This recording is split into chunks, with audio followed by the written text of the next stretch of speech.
तो good evening everyone. आज का टॉपिक बहुत ही सिंपल वाला टॉपिक है, जहां पे आज हम लोग ये देखने वाले हैं शेयर सर्टिफिकेट। शेयर सर्टिफिकेट की कंटेंट्स क्या है। सुनो ना, शेयर सर्टिफिकेट के बारे में कुछ भी दिया लिखना है अगर आपको एग्जाम में, तो मुझे आप कुछ पॉइंट्स बताओ जो आपको पता है। पहले अपन डिसाइड करते हैं, फिर बाद में आंसर्स पढ़ेंगे, ठीक है। क्या क्या पता आपको शेयर सर्टिफिकेट के बारे में? Yes everybody.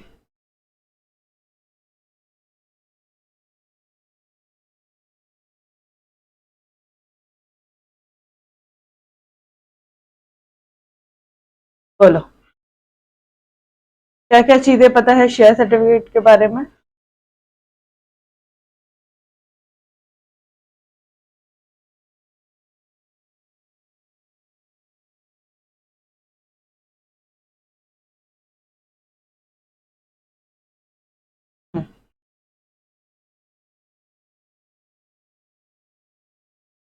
जो भी पॉइंट्स पता है वो बोलते जाओ। जब हमने शेयर्स को अप्लाई किया तो कंपनी हमें जब शेयर अलॉट करेगी, तब कंपनी शेयर अलॉट के लिए का एक प्रूफ है, that is your share certificate. Can I right evidence है ये हमारे पास में। हमारे पास में एविडेंस है, एविडेंस ऑफ टाइटल है कि ये जो शेयर है ना, ये जो शेयर्स है, लेट्स से ये जो 10,000 के शेयर्स है, ये मेरे हैं। 10,000 के शेयर्स जिसमें हमने ₹2 ऑलरेडी पेड कर दिया है, ठीक है। अपना नाम होगा यहाँ पे, क्या क्या चीज होगी, नंबर ऑफ शेयर्स, कितना रुपए आपने पेमेंट किया है वो, नाम, नेम, एड्रेस, अगर आप किसी को नॉमिनी कर रहे हो, ठीक है, तो वो सब होगा। और क्या क्या हो जाएगा यहाँ पे? हम अभी तक तो सिर्फ इतना ही याद आ रहा है कि total total share capital, total capital multiply करोगे तो टोटल कैपिटल आ जाएगा कि टोटल नंबर ऑफ कितना पैसा है।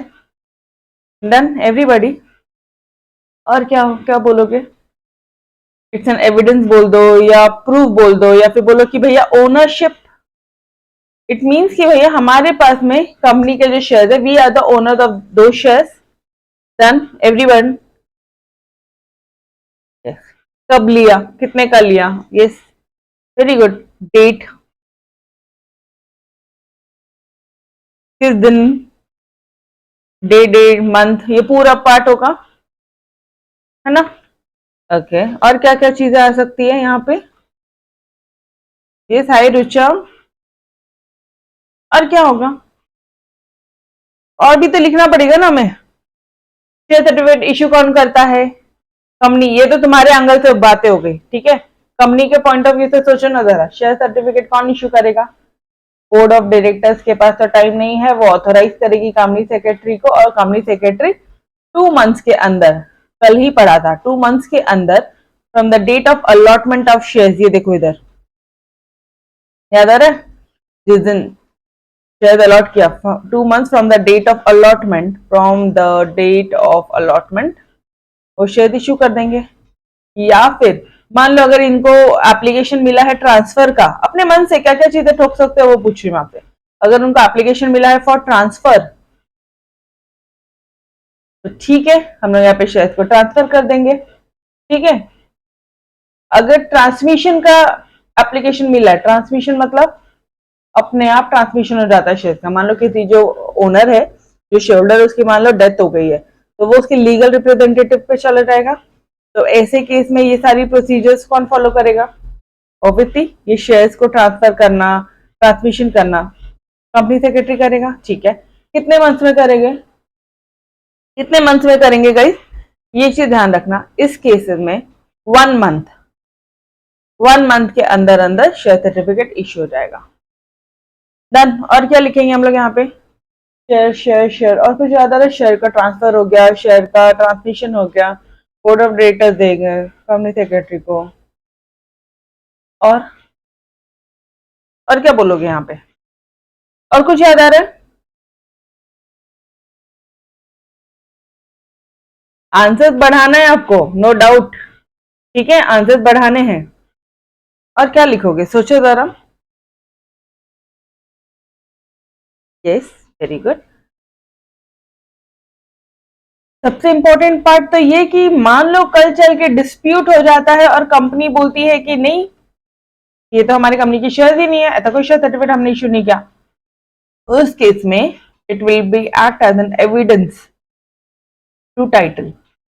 ठीक है, एविडेंस हो जाएगा वो टाइटल का कि भैया ये जो शेयर होल्डिंग है ये हमारी है। ठीक है, ओके। बट मैडम अगर मान लो शेयर सर्टिफिकेट इश्यू नहीं किया कंपनी ने, तो भी कंपनी सेक्रेटरी ने यहाँ पे देखो रजिस्टर ऑफ मेंबर्स बनाता है। It will now I am asking some question, share certificate evidence है टाइटल का, इट्स एन प्रूफ। ठीक है, जो आप कोर्ट में भी दिखा सकते हो। क्या रजिस्टर ऑफ मेंबर्स भी प्रूफ है? क्या ये भी एविडेंस है? Tell me.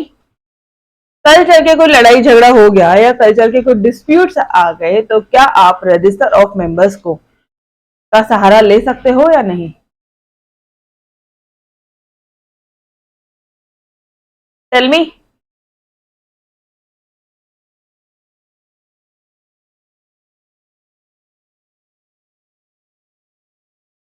ले सकते हो? ए भाई ऐसा बोलना मत।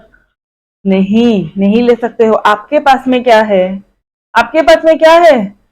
आपकी लड़ाई कंपनी से हो रही है, ये सर नो। यहाँ पे आप हो, बेसिक कॉमन सेंस है यार। आपकी लड़ाई कंपनी से हो रही है तो तुम्हारे पास में अगर शेयर सर्टिफिकेट होगा तो तुम डायरेक्टली इसको कोर्ट में सबमिट करोगे, या फिर तुम बोलोगे कंपनी सर आप मुझे अपना रजिस्टर ऑफ मेंबर्स दिखाओ ना, मुझे केस फाइल करनी है आपके अगेंस्ट, ऐसा कुछ भी। ठीक है, तो share certificate it can act as an evidence to title, but my dear friends जो रजिस्टर ऑफ मेंबर्स होगा it will not act. Register of members act नहीं कर सकता ये। Done, is this concept clear? Easy है।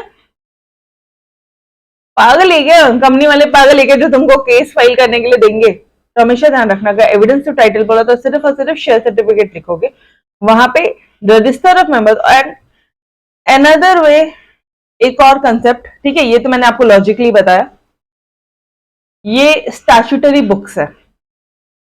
Statutory books है मतलब companies act बोलता है कि ये बुक्स को आप मेंटेन करो, तो अगर ये कंपनीज एक्ट बोलता है तो नहीं दिखा जा सकता कौन कौन कितने कितने अपनी कंपनी के कौन कौन शेयर होल्डर्स है, तो ये जो डॉक्यूमेंट है अपन नहीं दिखाता। ठीक है, और क्या, थोड़ा यहाँ देखो ना, ये शेयर सर्टिफिकेट में एक लंबी लिस्ट आनी चाहिए। कंपनी का नाम नहीं आएगा क्या? आएगा। कंपनी का नाम, कंपनी का कॉर्पोरेट आइडेंटिटी नंबर आएगा। यस एवरीबॉडी, ठीक है। ये तुम्हारा नाम, तुम्हारा एड्रेस वगैरह, ठीक है, कंपनी का एड्रेस वो भी आएगा। ओके, कंपनी ने तुमको 10,000 शेयर दिए, केतकी तुमको भी 10,000 दिए, सिद्धार्थ को भी 10,000 दिए, तो यार ये शेयर मान लो दोनों ने आपस में ट्रांसफर कर लिया तो भी क्या फर्क पड़ता है? नहीं कर सकते, बिकॉज हर एक शेयर के अलग अलग डिस्टिंक्ट आइडेंटिटी नंबर होता है। ठीक है, सबका आइडेंटिटी नंबर होता है हर एक शेयर्स का। शेयर्स में शेयर का नंबरिंग होगा, यस और नो, अदरवाइज शेयर कोई भी किसी को भी सेल कर देगा, बोलेगा यार मैं आपकी कंपनी का शेयर होल्डर हूं, नहीं ऐसा नहीं होता। ठीक है, ओके, और क्या बोलोगे आप? काफी कुछ लिख दिया यार, काफी सारे पॉइंट्स बोल दिए अपन ने, नहीं नहीं बोल के भी, कैसा है वो? एक चीज ध्यान रखना बस, यहाँ पे normally majority of the cases में शेयर सर्टिफिकेट 2 महीने में चला जाना चाहिए, लेकिन जब ट्रांसफर होता है या ट्रांसमिशन होता है, ठीक है, जब आपने किसी को ट्रांसफर कर दिया या ट्रांसमिशन कर दिया, तो इस केस में आपको बहुत सारी लंबी लीगल प्रोसीडिंग नहीं फॉलो करनी होती है मैडम। मतलब ये 30 डेज में आरओसी को फाइल करो, पहले रिटर्न ऑफ अलॉटमेंट फाइल करो आरओसी को, फिर तुम शेयर होल्डर, फिर जो भी तुम्हारे एप्लीकेंट है, फिर तुम उनको शेयर सर्टिफिकेट दोगे 2 महीने के अंदर। ये सारा प्रोसीजर ऊपर वाला फॉलो नहीं करना होता है, ये सारा प्रोसीजर हो चुका होता है, तो अब 1 महीना काफी है, अब 1 महीना काफी है। Are you getting this word? अब 1 मंथ में शेयर सर्टिफिकेट आपने ट्रांसफर कर देना है। Is this part clear? पक्का? तो ये एक बात ध्यान रखना, मेजॉरिटी कहीं पे भी अगर आपको पूछे ना शेयर सर्टिफिकेट कितने महीने में जाना चाहिए, तो 2 महीने में जाना चाहिए। बट अगर ट्रांसफर है, ट्रांसमिशन है, सारी प्रोसीजर ऑलरेडी हो चुकी है, तो 1 महीने में चले जाना चाहिए। डन, ठीक है, चलो आ जाओ यार, नोट्स में आते हैं एक बार फटाफट से। आई होप सारे पॉइंट्स वही होने चाहिए, और अगर कुछ भूल गए तो सबसे जनरलाइज पॉइंट्स होंगे, ठीक है। शेयर सर्टिफिकेट एक रजिस्टर्ड डॉक्यूमेंट है which is issued by company as an evidence of ownership of shares. It is the prima facie evidence, मतलब सबसे बेसिक सबसे फॉरमोस्ट एविडेंस है of title to the share. वो शेयर पे किसका नाम है, किसका टाइटल है, ठीक है। अगर कोई डिस्प्यूट हो जाता है तो share certificate will act as an evidence and not entries in register of members. Register of members में एंट्रीज वो एविडेंस का काम नहीं करेगी, क्योंकि क्या होता है कई बार रजिस्टर ऑफ मेंबर्स में एंट्रीज लेट रिकॉर्ड होती है ऑब्वियसली। जैसे फॉर एग्जांपल केतकी ने अपने शेयर सिद्धार्थ को ट्रांसफर किए, ठीक है, कर दिए रजिस्टर ऑफ मेंबर्स में, तो 1 मंथ बाद ट्रांसफर होगा ना, 1 मंथ बाद रिकॉर्ड होगा, क्योंकि ये ट्रांसफर का केस है, ट्रांसमिशन का केस है। यस एवरीवन, समझ में आ रहा है। तो यहाँ पे रजिस्टर ऑफ मेंबर्स एक वैलिड प्रूफ नहीं है, क्योंकि यहाँ पे थोड़ा सा लेट हो सकता है हमें रिकॉर्ड करने के लिए, ठीक है। शेयर सर्टिफिकेट हैज टू, ओहो, कंपनी का स्टैंप, कंपनी का डायरेक्टर्स का साइन, डायरेक्टर तो छोड़ो, 2 डायरेक्टर तो कम से कम, लेकिन कंपनी सेक्रेटरी का भी साइन चाहिएगा, क्योंकि अल्टीमेटली वही शेयर इशू कर रहा है, शेयर सर्टिफिकेट इशू कर रहा है। यस और नो? मैंने बोला ना, जो पॉइंट भूल गए वो सबसे बेसिक पॉइंट है कि वो कंपनी के कॉमन सील में होगा, 2 डायरेक्टर साइन करेंगे, और साथ ही साथ एक कंपनी सेक्रेटरी। अगर कंपनी सेक्रेटरी नहीं है तो कोई भी ऑथोराइज पर्सन, कोई भी दूसरा ऑथोराइज पर्सन जो ये सारे प्रोसीडिंग डील कर रहा है। Done everyone, is this part clear? यहाँ तक क्लियर है? Company has to issue share certificate to all the allottees, चाहे वो ट्रांसफर का केस हो या ट्रांसफरी का, मतलब ट्रांसमिशन का केस हो, मतलब ट्रांसफरीज को भी आपको करना पड़ेगा। ट्रांसफरीज कौन होगा? केतकी ने सिद्धार्थ को किया तो केतकी विल बी ट्रांसफरी, ठीक है। पार्टली पेड अप शेयर है, फुल्ली पेड अप रहे, शेयर सर्टिफिकेट तो देना पड़ेगा। अब ये पॉइंट कैसे क्लिक हो रहा है?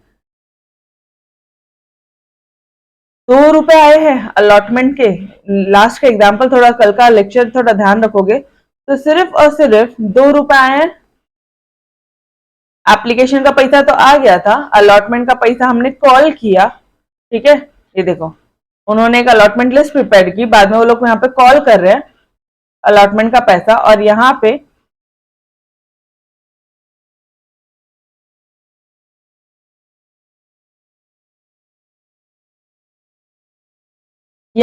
हमने 2 रुपए या 3 रुपए मानो, 3 रुपीज जो था कलेक्शन मनी, यहाँ पे हमने कंपनी ने कलेक्ट कर लिया था, कंपनी सेक्रेटरी ने कलेक्ट किया था। सही यारो,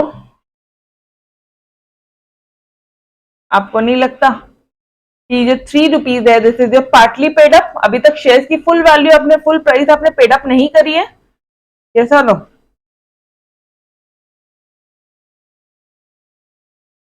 शेयर्स की फुल प्राइस आपने पेड अप नहीं करी है। एप्लीकेशन का 2 रुपए मिल गया था, प्लस आप अलॉटमेंट का 3 रुपए मिला था, अभी तक सिर्फ और सिर्फ 5 रुपए ही पेड अप है, फुल्ली पेड अप शेयर नहीं है वो। Done everyone, is this part clear? तो ये पॉइंट भी तो आएगा। दिस वॉज समथिंग टेक्निकल यार, ये पार्ट तो टेक्निकल था, ठीक है। ओके, अब शेयर सर्टिफिकेट हमेशा SH1 में, ये अब आपको याद करना है, फॉर्म SH1 में प्रिस्क्राइब होता है। शेयर सर्टिफिकेट शुड बी, थोड़ा सा करेक्शन कर लेना, should be in form SH1 as prescribe under companies rule 2014। As form SH1 किसका है? शेयर सर्टिफिकेट का, ठीक है जी, ये ध्यान में रख लेंगे। नाउ फॉलोइंग कंटेंट्स क्या क्या है? Name of the company, CIN number, company का एड्रेस मतलब रजिस्टर्ड ऑफिस एड्रेस, ठीक है। नेम ऑफ द मेंबर, जो भी शेयर है, जो भी इन्वेस्टर है, folio number, page numbers, share certificate का अलग नंबर होता है, कितना number of, nature of share क्या है, इक्विटी है या प्रेफरेंस है, वो भी तो आएगा। ये भी बेसिक पार्ट भूल गए अपन। Number of share, distinct number of share, ये भी अपन ने बोल दिया। अमाउंट पेड अप शेयर, ये भी बोल दिया। कॉमन सील भूल गए, 2 डायरेक्टर एंड कंपनी सेक्रेटरी, इतना पार्ट बस भूले। क्या क्या चीजें भूल गए? नेचर ऑफ शेयर भूल गए, कॉमन सील भूल गए, 2 डायरेक्टर्स कंपनी सेक्रेटरी ने साइन करना चाहिए। फॉर्म SH1 तो हमें पता ही नहीं था, तो भूलने का सवाल ही नहीं है। Partly paid up, fully paid up थोड़ा सा ध्यान नहीं था मैडम कि हाँ पार्टली पेड अप पे भी शेयर सर्टिफिकेट इश्यू हो सकता है, क्योंकि ऑब्वियसली जिस दिन शेयर अलॉट हुआ है ना उसी वक्त शेयर सर्टिफिकेट दे दिया जाता है, ठीक है। तो वो हमेशा या तो पार्टली पेड अप भी हो सकता है शेयर, या फुल्ली पेड अप भी हो सकता है। हम फुल्ली पेड अप कैसे होंगे, कंपनी ने तो पैसा कॉल ही नहीं किया यार। कैसा हो सकता है, यहाँ पे जब तुम अलॉटमेंट मनी कॉल करते हो ना, इस केस में जब तुम अलॉटमेंट मनी कॉल कर रहे हो, अलॉटमेंट मनी का, ठीक है, यहाँ पे आपने कॉल किया, लेटर ऑफ अलॉटमेंट और अलॉटमेंट मनी के लिए आपने कॉल किया था, कल का लेक्चर याद करोगे तो शेयर होल्डर बोलते हैं यार ये बार बार कंपनी कॉल करेगी, बार बार अपन पैसे देंगे, ठीक है, तो उससे बेटर है कि पूरा का पूरा पैसा उनको साथ में दे दे, लाख रुपए पूरा का पूरा अपन साथ में दे दे, बहुत पैसा, कुछ दिक्कत वाली बात नहीं है। यस, तो इस केस में वो शेयर सर्टिफिकेट है वो फुल्ली पेड अप भी हो सकते हैं। Getting the concept everyone? हो गया ना यारो, खत्म। वो एविडेंस ऑफ ओनरशिप है, वो प्राइमा फेसी एविडेंस है टाइटल का। उसके बाद में शेयर सर्टिफिकेट डिस्प्यूट के टाइम पे वो प्रूफ रहेगा, ठीक है। रजिस्टर ऑफ मेंबर्स नहीं रहेगा। उसके बाद में क्या पड़ा, कॉमन सील होगा, 2 डायरेक्टर और 1 कंपनी सेक्रेटरी। कंपनी सेक्रेटरी नहीं है मैडम तो कोई भी ऑथोराइज पर्सन जो ये सारे काम कर रहा है, ऑब्वियसली भले वो उसके नाम के आगे टैग नहीं होगा कि वो सीएस है, ठीक है ना, तो कोई तो ऐसा एम्प्लॉय होगा, कोई तो ऐसा बंदा होगा जो पूरी प्रोसीजर्स को डील आउट कर रहा होगा, उसका साइन ले लो आप। ऑलराइट, फिर ट्रांसफरीज को बेच रहे हो, सर्टिफिकेट ट्रांसफरीज को, सारे अलॉटीज एज वेल एज ट्रांसफरीज को भी मिलेगा। पार्टली पेड अप रहे, फुल्ली पेड अप रहे, उनको भी मिलेगा, फॉर्म SH1 में मिलेगा। कंपनी का नाम, कंपनी का CIN नंबर, कंपनी का रजिस्टर्ड ऑफिस एड्रेस, मतलब कंपनी मुंबई में है पहले वो बताओगे, ठीक है। उसके बाद में मेंबर का नाम, फोलियो नंबर, जो आपका शेयर नंबर है वो कौन से पेज में आ रहा है, शेयर सर्टिफिकेट का नंबर, हर एक शेयर सर्टिफिकेट को नंबर। अब मैम यार ये कंसेप्ट नहीं समझ रहा हमको, ये जो शेयर सर्टिफिकेट है कितने शेयर सर्टिफिकेट इश्यू किए हैं टोटल, तो यहाँ पे कुछ नंबरिंग वगैरह रहेगी, ठीक है। ये शेयर सर्टिफिकेट का नंबर है, डिस्टिंग शेयर्स का नंबर अलग है, शेयर सर्टिफिकेट का अलग है। अरे हाँ ना, केतकी को जो लेट से केतकी को ना 501 से लेके 600 तक शेयर्स दिए हैं, और सिद्धार्थ को जो शेयर्स दिए हैं इट्स योर 601 से 700, दोनों ने 100 शेयर्स खरीदे। तो केतकी का ये रहा 500 से 600 के बीच में केतकी के शेयर्स है, 600 से 700 के बीच में सिद्धार्थ के share. Is this part clear? तो इन दोनों में कंफ्यूजन मत क्रिएट करना, शेयर सर्टिफिकेट का अलग एक अपना नंबर होता है, ठीक है। पेज नंबर कैसा होता है वैसे शेयर सर्टिफिकेट का अलग एक नंबर, और ये शेयर्स के नंबर है। Done everybody? Amount paid of common seal, 2 directors, company secretary. Time, कितने टाइम में इश्यू करोगे, जिस दिन कंपनी इनकॉर्पोरेट हुई है उसके 2 महीने के अंदर अंदर। मैडम ये इनकॉर्पोरेशन वाला कंसेप्ट, अरे यार अभी तक कंपनी ने पब्लिक को शेयर इश्यू नहीं किया, तो सबसे पहले कौन शेयर लेता है, कंपनी के प्रमोटर्स लेते हैं, बाद में प्रमोटर अपने शेयर बेचते हैं पब्लिक को। Is this concept clear? याद आ रहा है? थोड़ा बहुत भी याद आ रहा है? सबसे पहले जब कंपनी इनकॉर्पोरेट हुई है, जब मेमोरेंडम ऑफ एसोसिएशन बनता है तो उसमें प्रमोटर साइन करते हैं, प्रमोटर शेयर सब्सक्राइब करते हैं। ओनली लेक्चर बना था तो मैंने हरीश सर ने कंपलसरी शेयर लिए थे, ठीक है। कंपलसरी आपको लेना होता है कंपनी के शेयर, अगर तुम ही नहीं करोगे तो पब्लिक क्या खास तुम पे भरोसा करेगी? अगर तुमको ही तुम्हारी कंपनी पे भरोसा नहीं है, तुम ही तुम्हारी कंपनी में पैसे नहीं डाल सकते हो, तो लोग क्यों डालेंगे? बेसिक कंसेप्ट मैंने यहाँ पे बताया था आपको, यस और नो? याद आ रहा है एवरीबॉडी? इस भूमिका, रुचा, केतकी, सिद्धार्थ, ये कंसेप्ट याद आ रहा है? ये मैंने आपको अच्छी तरह से बताया था, आई रिमेम्बर्ड।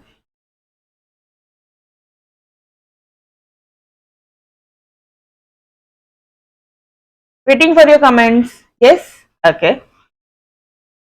तो जब इनकॉर्पोरेट हुए तो 2 महीने के अंदर प्रमोटर्स को भी दे देना, जब पब्लिक को शेयर इश्यू करोगे तो 2 महीने के अंदर अंदर उनको भी दे देना, मतलब टिल डेट ऑफ अलॉटमेंट के से 2 महीने के अंदर अंदर, ठीक है। Within 2 months from the date of allotment, दो अलॉटमेंट जिस दिन किया उसके 2 महीने के अंदर अंदर उनको भी शेयर दे देना। किसको? अलॉटीज को या एप्लीकेंट्स को। डन? यहाँ पे इन्वेस्टर या फिर यहाँ पे शेयर होल्डर वर्ड नहीं बोलोगे, ये भी मैंने आपको कल इसका लॉजिक बताया था। यहाँ पे सब्सक्राइबर्स आएंगे, सब्सक्राइबर को भी 2 महीने के अंदर, अलॉटीज को भी 2 महीने के अंदर। लेकिन हाँ, अगर तुमने ट्रांसफर किया शेयर या ट्रांसमिशन है, तो ट्रांसफर के केस में आप ट्रांसफर ही बोलोगे। ट्रांसमिशन अगर मान लो जो शेयर होल्डर उसकी डेथ हो गई तो लीगल रिप्रेजेंटेटिव बोलोगे। तो इनको 1 महीने के अंदर अंदर आप शेयर सर्टिफिकेट दे दोगे। डन हो गया, और कुछ भी नहीं बाकी है। क्लियर? पक्का? पॉइंट से मैंने बोला ये मजेदार है। डन, चलो। कहाँ लिखा था यार, केतकी सिद्धार्थ? मान लो केतकी ने अपने जो शेयर थे वो कहीं पे खो दिए, शेयर सर्टिफिकेट कहीं पे खो दिया। अब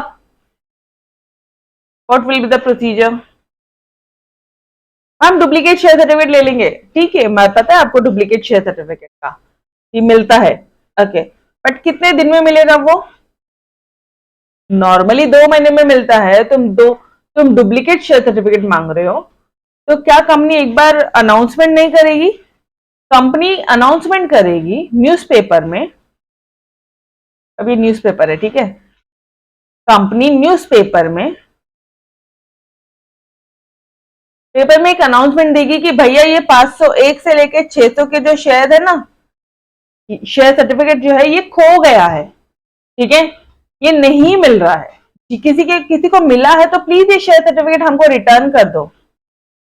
तो यहाँ पे देखो अनाउंसमेंट करना, ठीक है, न्यूज़पेपर में आप पब्लिश करोगे, अनाउंसमेंट करोगे, और फिर शेयर्स रिटर्न आएंगे, तो इसको एटलीस्ट 1 मंथ तो दोगे। 1 महीने में पूरा किस्सा हो सकता है, प्लस 2 महीने और लगते ही है शेयर सर्टिफिकेट इश्यू करने में, तो टोटल कितने महीने लगेंगे? 3 महीना। डुप्लीकेट शेयर सर्टिफिकेट चाहिए कितना टाइम? 3 महीना। Done everybody. ओरिजिनल चाहिए था तो 2 महीना, डुप्लीकेट चाहिए तो 3 महीना। क्यों 1 महीना एक्स्ट्रा? क्यों? पब्लिक अनाउंसमेंट करना पड़ेगा। किसी के पास मान लो उनको मिल गया है वो शेयर सर्टिफिकेट, तुम्हारा शेयर किसी और को मिल गया, शेयर सर्टिफिकेट मिल गया उनको, तो वो आपको रिटर्न कर देंगे कंपनी को, और कंपनी वही ओरिजिनल शेयर सर्टिफिकेट तुमको दे देगी वापस। डन। मेन कंसेप्ट यही है, यहाँ पे डेज याद नहीं रहते, टाइम याद नहीं रहता, ठीक है, तो मैं आपको उसी चीज पे मेरा मेन फोकस है कि मैं आपको वो लर्न करवा दूं। क्लियर है एवरी वन ऑफ यू? ये भूमिका, रुचा, डन। चलो जी। अब कंपनी क्या नहीं डुप्लीकेट शेयर सर्टिफिकेट कब कब करेगी मैम?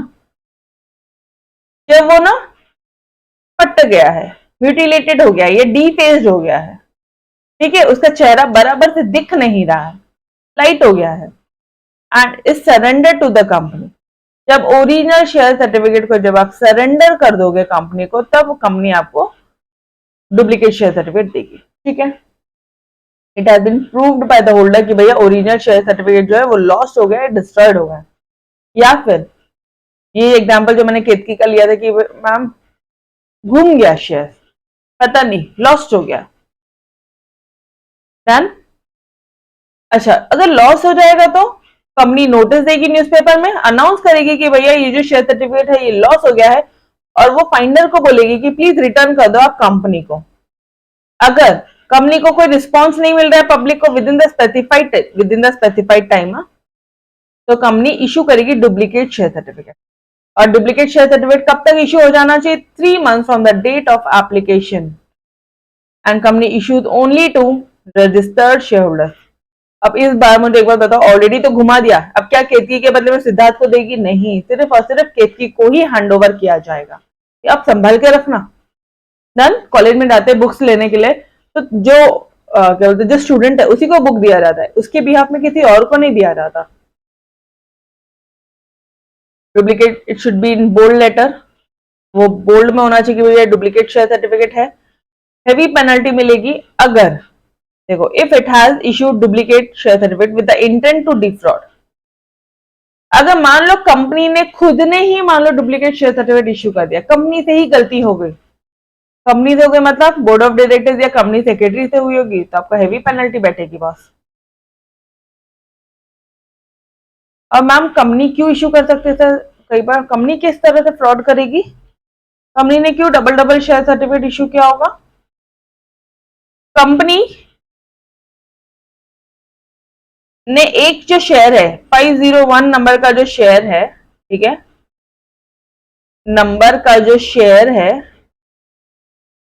ये यहाँ पे इसने केतकी को दे दिया, और दूसरा ठीक दूसरा यही शेयर सर्टिफिकेट, एक शेयर सर्टिफिकेट दे दिया, इसका डुप्लीकेट शेयर सर्टिफिकेट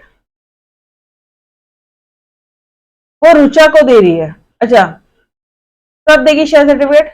जब इसके बदले में कंपनी को पैसा मिल जाएगा, इसके बदले में कंपनी को पैसा मिल जाएगा तो कंपनी इनको शेयर सर्टिफिकेट देगी, अलॉटमेंट मनी, यस और नो। तो देखो कई बार कंपनी को एक्स्ट्रा पैसा लेने के लिए या कंपनी लोगों को डिफ्रॉड करने के लिए कंपनी इस तरह के काम कर सकती है। ऐसे केस में कंपनी को हेवी पेनल्टी बैठेगी। Done everybody. तो इसलिए यहाँ पे ये लाइन यहाँ पे बोला कि भैया हेवी पेनल्टी बैठेगी अगर आपकी इंटेंशन है पब्लिक को फ्रॉड करने की, या आपने गलती से ज्यादा पैसा कलेक्ट करना है पब्लिक से, इस इंटेंशन में आपने डुप्लीकेट सर्टिफिकेट इश्यू किया है। तो कंसेप्ट क्लियर एवरीवन? सिंपल सा कंसेप्ट है। क्या क्या है भैया? या तो वो डी फेज हो जाए, म्यूटिलेटेड हो जाए, टॉन हो जाए। अभी मैं आपको एक बार बोल दूं, ये कंसेप्ट लिख बहुत सिंपल लग रहा है, बट यही आंसर आपको एग्जाम में लिखने को नहीं आता है। तुम ये वर्ड लिख के नहीं आता, डी फेज हो जाए, म्यूटिलेटेड हो जाए, टॉन हो जाए, और ठीक है, and when it is surrender to the company. Next point क्या हो सकता है? सुनो ना, फट गया तो हमने कंपनी को दे दिया, या फिर घूम गया है, या डिस्ट्रॉय हो गया है, जल गया है, या घूम गया है गलती से, तभी भी हम लोग डुप्लीकेट शेयर सर्टिफिकेट मांगेंगे। तो 5 केसेस है, defaced, म्यूटिलेटेड, टॉर्न, लॉस्ट और डिस्ट्रॉयड। सबके वर्ड मीनिंग अलग अलग है, ठीक है। क्या करेगी कंपनी? नोटिस देगी न्यूज़पेपर्स में, जिनके पास में होगा वो रिटर्न कर देंगे, फाइंडर को वो बोलेगी कि भैया आप रिटर्न कर दो कंपनी को। अगर कोई रिस्पांस नहीं मिला है स्पेसिफाइड टाइम में तो company duplicate share certificate issue कर देगी within the 3 months on the date of application. और किसको देगी? सिर्फ और सिर्फ रजिस्टर्ड शेयर होल्डर्स को देगी। वो शेयर सर्टिफिकेट में बोल्ड में लिखा होगा कि डुप्लीकेट है। इनकेस ओरिजिनल किसी को मिल जाएगा ना, तो मतलब ऐसा नहीं होगा कि वो डबल डबल रिपीट हो रहा है, ऐसा नहीं होगा, ठीक है। तो वो बोल्ड लेटर में लिखेंगे कि भैया डुप्लीकेट शेयर सर्टिफिकेट है, और कंपनी अगर किसी गलती से उसका इंटेंशन है किसी को फ्रॉड करना, ज्यादा पैसा मंगाना, तो भैया आपको हैवी पेनल्टी लगेगी। Done everybody? Clear with the concept? Simple से पॉइंट्स है। तो मुझे टाइमिंग बताओ भी। अभी इसको तो लर्न करने की कोई जरूरत नहीं है। सब्सक्राइबर्स को कितना सब्सक्राइबर्स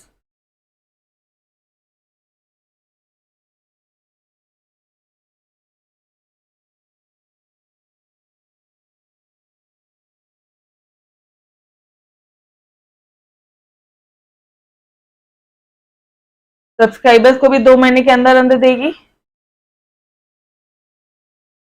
ठीक है। ये जो सब्सक्राइबर्स है इसको 2 महीने के अंदर अंदर देंगे, और लॉटीज जो है उसको भी 2 महीने के अंदर अंदर देंगे। तो ट्रांसफर या लीगल रिप्रेजेंटेटिव है, जब ट्रांसफर किया तो ट्रांसफर ही हो जाएगा, ट्रांसमिशन किया तो लीगल रिप्रेजेंटेटिव, उसको 1 महीने के अंदर दे देंगे। तब कोई फॉर्मेलिटीज नहीं करनी होती, ऑलरेडी डिसाइडेड होता है कि किसके नाम पे जाना है वो। लेकिन अगर डुप्लीकेट शेयर सर्टिफिकेट है तो 3 महीने के अंदर डन, और बोल्ड में लिखा होगा। क्लियर? चल I move ahead now the calls on share. अब यार ये कंसेप्ट भी बहुत सिंपल है कि यहाँ पे कंपनी क्या करती है, पर्टिकुलर टाइम पे पहले 2 रुपए का एप्लीकेशन मनी कॉल किया, फिर 3 महीने का 3 रुपए का अलॉटमेंट मनी कॉल कर रही है, फिर बाद में लेट से फर्स्ट कॉल, ये तो एप्लीकेशन मनी है तो अलॉटमेंट मनी है। तो अब मुझे बताओ ना, आप कॉल इन शेयर में अब 2 रुपए मान लो फर्स्ट कॉल है, और 3 रुपए जो है आपका सेकेंड कॉल मनी है, सेकेंड एंड फाइनल कॉल। तो कहना है कि यार ये जो 10 रुपए है तुम उसको इंस्टॉलमेंट में मांग रहे हो सामने वाले से, वही लिख रहे हो कि एट द टाइम की कंपनी में स्टेट कि भैया जो इश्यू प्राइस है is paid in instalment as and when the company demand, जब जब कंपनी डिमांड करेगी तो ये जो प्राइस है इसको आपको इंस्टॉलमेंट में देना है, ठीक है। फर्स्ट पॉइंट क्या है? सिंपल सा पॉइंट है, यहाँ पे दिख रहा है 2 रुपए 3 रुपए 2 रुपए 3 रुपए, मतलब वो इंस्टॉलमेंट में कंपनी यहाँ पे मांग रही है, शेयर्स के प्राइस कंपनी इंस्टॉलमेंट में मांग रही है, ठीक है। अब कंपनी तो मांग रही है, लेकिन क्या शेयर होल्डर पूरा पैसा भी दे सकता है या आधा पैसा भी दे सकता है? बिल्कुल, वो आधा भी दे सकता है, फुल अमाउंट भी दे सकता है। जो अनपेड अमाउंट होगा उसको कॉल इन एरियर बोलेंगे, ठीक है। अगर मान लो स्पेसिफाइड टाइम में नहीं दिया तो हम लोग वो शेयर को फॉरफिट कर लेंगे। आपको सारे कंसेप्ट मैंने बताया, शेयर को फॉरफिट कर लेंगे। अच्छा, नाउ अब मुझे एक बात बताना, अ, अभी आज कंपनी ने आपसे पैसा मांगा है, ठीक है, 15 दिन बाद में वापस से कंपनी आपको फोन करती है, भैया पैसे देना, चलेगा? वापस एक नोटिस आता है, ये एक लेटर ऑफ कॉल आता है कि वापस से पैसे देने 15 दिन बाद। मजाक लगा रखा है कि एक ही बार में बोल दो ना, इतना टाइम नहीं है कि जाओ आपके बैंक में जाके पैसा डिपॉजिट करे, ठीक है, मजाक नहीं है। तो एटलीस्ट 1 मंथ के बाद आपको मंगाना है तो आप मंगा लेना, विद इन 1 मंथ नहीं मंगा सकते आप। कंपनी जो है विद इन 1 मंथ नहीं मंगा सकती, मतलब लेस देन 1 मंथ वो पैसा नहीं मंगाएगी, मोर देन 1 मंथ होगा, अगले महीने मंगाओगे तो चलेगा, ठीक है। ओके, नाउ एक और कंसेप्ट है यहाँ पे, लेट से यहाँ पे जो अमाउंट है ना तुम्हारा 10 रुपए, ये जो 10 रुपए डियर, यहाँ पे कभी भी 25%, इसका 25% कितना हो जाएगा? 2.5। आप कोई भी कॉल 2.5 रुपए से ज्यादा नहीं कर सकते, तो क्या ये 3 रुपए और 3 रुपए वाला कॉल कर सकते हो क्या? जो आपका कंपनी का जो भी नॉमिनल वैल्यू है शेयर्स का, या फेस वैल्यू है, ठीक है, फेस वैल्यू नॉमिनल वैल्यू एक ही है, आप उसका 25% से ज्यादा का पैसा कॉल नहीं कर सकते। तो क्या तुम यहाँ पे 3 रुपए और 3 रुपए कॉल कर सकते हो क्या? Getting everyone? तो ये 2 पॉइंट्स यहाँ पे है कि आप लेस देन 1 मंथ, जो गैप है 2 कॉल के बीच में, 1 महीने से कम का नहीं होना चाहिए, और कोई भी कॉल है जो वो 25% से ज्यादा का नहीं हो सकता, मतलब 3 रुपए का कोई कॉल नहीं हो सकता, 2.5 रुपए तक ठीक है, चलेगा। This concept clear? बाकी पूरा पार्ट वही है जो आपको पता है, क्लियर? चलो आ जाओ, line by line word by word देखते हैं कि आखिर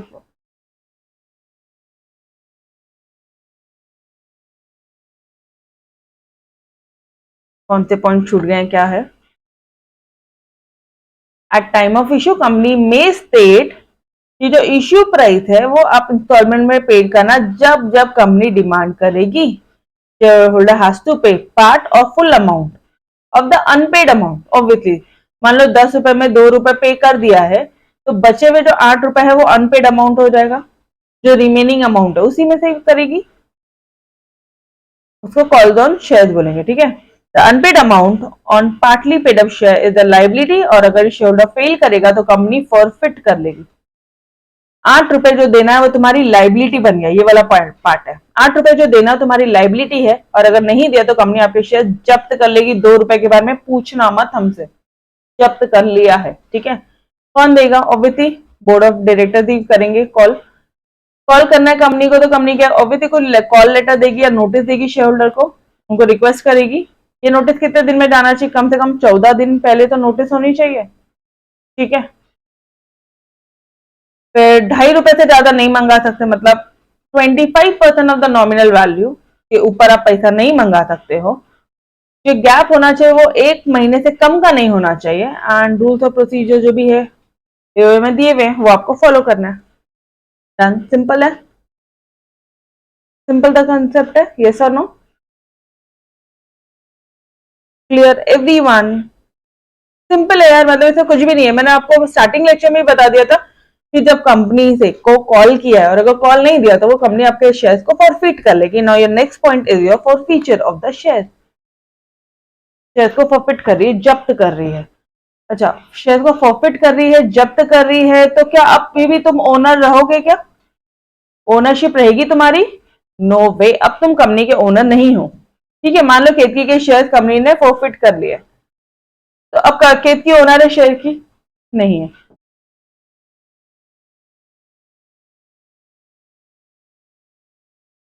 अच्छा, ऐसा हो सकता है, एक केस तो बहुत ही सिंपल सा है कि जैसे मान लो कंपनी से ना रिमेनिंग 8 रुपए अपन ने मंगाया, और कंपनी ने ये जो पेड अप जो अमाउंट है, कंपनी ने कॉल्स नहीं भरे, कंपनी ने जो कॉल किया हमने अमाउंट, वो कॉल नहीं पेमेंट किया, तो कंपनी फॉरफिट कर लेगी शेयर्स, कंपनी केतकी के शेयर फॉरफिट कर लेगी, डन। बट क्या ऐसा हो सकता है कि केतकी ने पूरे के पूरे 10 रुपए पहले ही पेमेंट कर दिया और कंपनी केतकी के शेयर फॉरफिट कर ले? क्या ऐसा केस हो सकता है? क्यों? अगर ऐसा करना था तो पहले शेयर इशू ही क्यों किया? तो भैया ऐसा कोई केस नहीं हो सकता जिसमें पूरा का पूरा शेयर का पेमेंट कर दे और वो शेयर प्रॉफिट नहीं होंगे। हमेशा हमेशा पार्टली पेड अप ऑब्जेक्टिव में पूछते हैं, only partly paid up shares can be forfeited. ठीक है, कौन फॉरफिट कर सकता है? Board of directors. सवाल ही नहीं उठता, in the interest of the company सवाल ही नहीं उठता। नोटिस दिया जाएगा, बिना नोटिस के आप फॉरफिट नहीं करोगे केतकी के share. Company must give member notice कम से कम कितने दिन पहले, कभी भी नोटिस ना मिनिमम 14 दिन की रहती है, ये एक बात ध्यान रख लेना। ठीक है, अगर आपको मीटिंग वगैरह भी लेनी है ना तो भी कम से कम 14 दिन का नोटिस रहता है। ठीक है, तो वही 14 दिन का मिनिमम नोटिस रहेगा। ओके, और अपन वहां पे क्या क्या बोलेंगे कि 8 रुपए के साथ साथ केतकी अब आप उनका इंटरेस्ट भी पेमेंट करना, मेक पेमेंट प्लस इंटरेस्ट। नहीं दिया तो केतकी ने, अब केतकी मेंबरशिप नहीं कहलाएगी, केतकी ओनरशिप नहीं कहलाएगा। ठीक है, केतकी ओनर नहीं है शेयर की, अब केतकी कंपनी का मेंबर नहीं है, और जो केतकी का जो नाम है वो हम लोग रजिस्टर ऑफ मेंबर से रिमूव कर देंगे। सारी मेंबरशिप राइट केतकी ने लूज कर दी है, सवाल ही नहीं उठता, मेंबर ही नहीं है तो नहीं है। ठीक है, तो राइट भी नहीं है। लाइबिलिटी क्या हो जाएगी उसकी? Unpaid call a member. अब ये पार्ट मोस्ट इंपॉर्टेंट पार्ट है। A member is liable for the unpaid call even after forfeiture of shares. Liability ceases only when company reissues the forfeited share. मतलब मान लो 501 से लेके जो 600 का शेयर था, कंपनी ने क्या किया है, केतकी का जो शेयर है कंपनी ने रुचा को दे दिया, रुचा को री इश्यू कर दिया। ऑब्वियसली कंपनी के पास शेयर पड़े, कंपनी वो शेयर के बदले में कंपनी पैसा मंगा सकती है, तो शेयर कंपनी अपने पास नहीं रखेगी, कंपनी को पैसा चाहिए, मतलब पैसे से है। ठीक है, तो कंपनी क्या कर रही है, जब कंपनी ने रुचा केतकी के फोरफिटेड शेयर को रुचा को दे दिया, तब जाके केतकी की लाइबिलिटी खत्म होगी। हाँ, अब मेरे को पैसा नहीं देना है। लेकिन अगर जब तक उसने रुचा को नहीं दिया है पैसा, तो मतलब शेयर नहीं अलॉट किया, तब तो केतकी की ही लाइबिलिटी बनी रहेगी even after forfeiture of the share. Is this part clear? Most important part है, मेजॉरिटी कंफ्यूजन होते हैं यहाँ पे, ऑब्जेक्टिव में पकड़ेंगे वो आपको। ये पार्ट क्लियर है? पक्का? अरे कॉलेज में एडमिशन हुआ, जब तक वो जो सीट है आईआईटी आईआईएम्स में तो कैसे ये होती है सीट, एक एक सीट के लिए लड़ाई झगड़ा होता है, जब तक ये सीट किसी दूसरे को नहीं दे देते, मान लो केतकी अपना एडमिशन कैंसिल हो रही है या अपन केतकी का एडमिशन कैंसिल करें, तो जब तक ये सीट किसी और को नहीं दे देते तब तक मतलब तब तक केतकी की लाइबिलिटी रहेगी। Done everybody? अरे तब तक वो फीस कॉलेज से, कॉलेज वाले केतकी से फीस मांग सकते हैं, लेकिन जब उन्होंने किसी और को दे दी वो सीट, तो वो कैसे मांगेंगे? डन, सिंपल था, बेसिक कंसेप्ट है, कुछ भी टेक्निकल नहीं है यारो। क्लियर है यहां तक? लर्न करने में और लिखने में दिक्कत जाती है। बोलो जी, पक्का? ये रुचा बेटा, रुचा, भूमिका, आप लोगों को क्लियर हो रहा है? Shall I move ahead then? Okay. Now one more most important point. अगर कंपनी लिक्विडेशन में जाती है, कंपनी बंद होने के कगार में है, कंपनी लिक्विडेशन में जा रही है, जिस दिन कंपनी ने शेयर फॉरफिट किए ना, केतकी के शेयर कंपनी ने लेट से 2021 में फॉरफिट कर लिया, 1 अगस्त 21 को फॉरफिट कर लिए केतकी के शेयर। नाउ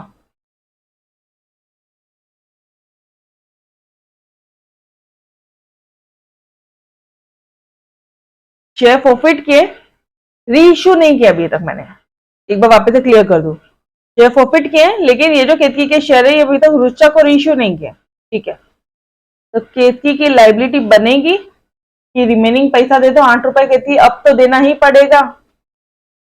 समझ में आया? तो वही सेम पार्ट है, if company goes into liquidation within 1 year of forfeiture of the share, member who shares have been forfeited is liable to pay the call as a past member. क्यों? क्योंकि आप पुराने member हो company के। हम लेकिन आपने हमारे शेयर फॉरफिट कर लिए ना, अब क्यों देना पड़ेगा। Done everybody? वापस से क्लियर कर रही हूं, यहां पे री इश्यू नहीं किया, यहां पे कंपनी लिक्विडेशन में गई है। डन, वो दोनों एग्जांपल अलग अलग थे। पहला वाला एग्जांपल था कि भैया आपने री इशू कर दिया, जब आपने री इशू कर दिया तो केतकी की लाइबिलिटी खत्म। री इशू नहीं किया है, कंपनी लिक्विडेशन में चलेगी तो कंपनी केतकी से पैसा मांग सकती है, बिल्कुल मांगेगी। ठीक है, ओके। हाँ, अब बेसिक से सारे पॉइंट बेसिक बेसिक है। कंपनी कैन री इशू कर सकती है फॉरफिटेड शेयर्स, ऑब्वियसली सवाल ही नहीं उठता। जो री इशू होगा is not the same as allotment, सवाल ही नहीं उठता। वो अलॉटमेंट शेयर और री इशू शेयर अलग अलग है। On reissue, company gets more money than the calls which was due and excess amount is paid to the member. जब रीइश्यू करोगे तो कंपनी को ज्यादा पैसा मिलता है। ठीक है, अगर मान लो कंपनी ज्यादा पैसे पे इश्यू करती है, हालांकि ऐसा होता नहीं है, पर मान लो जो 8 रुपए केतकी को 8 रुपए देना था, ठीक है, अब अगर मान लो कंपनी ने 12 रुपए पे शेयर इश्यू कर दिया, तो ये जो एक्सेस अमाउंट है 2 रुपए मेंबर को देना पड़ेगा, केतकी को देना पड़ेगा। ये पार्ट क्लियर है। Board can cancel forfeiture under the certain circumstances provided the member requires the board it is to be reissued। ठीक है, बोर्ड जो है कैंसिल कर सकते हैं forfeiture ऑफ द शेयर को। अगर मेंबर ने शेयर होल्डर ने रिक्वेस्ट किया है बोर्ड को कि केतकी रिक्वेस्ट करिए बोर्ड ऑफ डायरेक्टर को कि सर प्लीज मैं मुझे थोड़ा सा टाइम दो, मैं आपको पेमेंट करती हूँ, मुझे थोड़ा सा टाइम दो, मैं आपको देखो यहाँ पे केतकी मेंबर बोला था, केतकी रिक्वेस्ट करिए बोर्ड ऑफ डायरेक्टर को बिफोर इट इज रीइश्यूड कि सर आप रुचा को मत करो अभी इश्यू, मैं आपको रिमेनिंग पेमेंट करती हूँ, तब वहां पे वो कैंसिल कर सकती है फॉरफीचर। डन एवरीबॉडी, सिंपल से कंसेप्ट है, बोलो जी। Yes, okay. अब नेक्स्ट पॉइंट ऐसे छोटे छोटे surrender share force transfer and transmission, बस चैप्टर दी एंड। ठीक है, अभी लास्ट में मैंने आपके लिए सारे जितने भी डेज डेट यहाँ पे इंक्लूडेड है वो सब मैंने दे दिया है। आपका काम बहुत इजी है, सिर्फ ये चार्ट रिवाइज करो, आप एग्जाम में मिस्टेक नहीं करोगे। मैम जो आज पढ़ा है वो कहाँ है, दिखाती है। जो आज पढ़ा है ना, अभी हमने पढ़ा है वो कहाँ पे देखना। शेयर्स फॉरफिट कर रहे हो, liability of a member who shares are forfeited will continue अगर वो लिक्विडेशन में जा रही कंपनी विद इन 1 ईयर, 1 साल के अंदर। ठीक है, नोटिस कितने टाइम पीरियड का जाना चाहिए, कॉल मनी का अगर फॉरफिट करो शेयर 14 दिन का, डुप्लीकेट शेयर में नोटिस 14 दिन का। ठीक है, और कितने महीने में शेयर सर्टिफिकेट इशू कर दोगे, 3 मंथ में इशू कर दोगे। और कहाँ कहाँ पढ़ा है ये सब, ये पहले ही पढ़ा था, ये आज नहीं पढ़ा है। ये ट्रांसफर ट्रांसमिशन अपना बाकी है। शेयर सर्टिफिकेट कितने मंथ में इशू करना है, 2 मंथ में। रिटर्न ऑफ अलॉटमेंट कितने डेज में, 30 डेज, कल ही पढ़ा है, देखना जरा यहाँ पे। ये देखो 30 डेज में रिटर्न ऑफ अलॉटमेंट होता है। सारी चीजें मैंने आपको सारे डेट्स वगैरह ना सब दे दिए, दिख रहा है यहाँ पे, ये दिख रहा है 30 डेज 2 मंथ्स, सारी चीजें मैंने आपको लास्ट में सम अप कर दिया, सारे डेज डेट सब चीज। ठीक है, ओके गाइस, तो आज के लिए सिर्फ इतना ही। इसके आगे का लेक्चर अपन कल कंटिन्यू करेंगे। और हाँ, अभी तक जितना भी पढ़ा आप ये जो टेबल है इसको अभी से अभी बार बार ये सारी टाइमलाइंस रिकॉल करना। ठीक है, भले आप चैप्टर को आपको रिवाइज करने का टाइम ना मिले, टाइमलाइन जरूर रिकॉर्ड करना, because every time you don't have, इतना टाइम नहीं होता एग्जाम मोमेंट में कि आप ये पूरा लेक्चर वापस से सुनो। ठीक है, तो प्लीज गाइस ये टाइमलाइंस जो होती है ना बार बार रिवाइज करना, ताकि वो अपने माइंड में रहे। और एसपी में अगर टाइमलाइंस नहीं लिखा मार्क्स नहीं मिलता।